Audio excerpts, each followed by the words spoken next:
आप सभी का हमारे YouTube चैनल में स्वागत है। इसमें पार्टीशन के डिज़ाइन दिए हुए हैं। पार्टीशन डिज़ाइन जो आपके लिविंग रूम में आपकी शोभा बढ़ाता है। इस वीडियो में बहुत ही सुंदर सुंदर पार्टीशन और डिवाइडर के डिज़ाइन है। Living room, hall, kitchen room.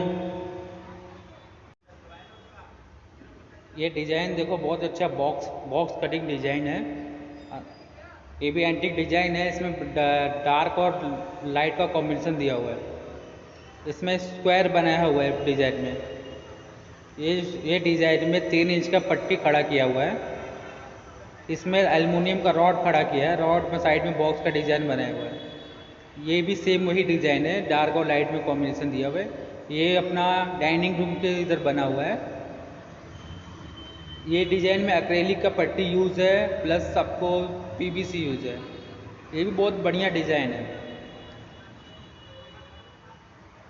ये तो वही डिज़ाइन रिपीट हो गया है। वीडियो अच्छा लगे तो लाइक और सब्सक्राइब ज़रूर कर देना।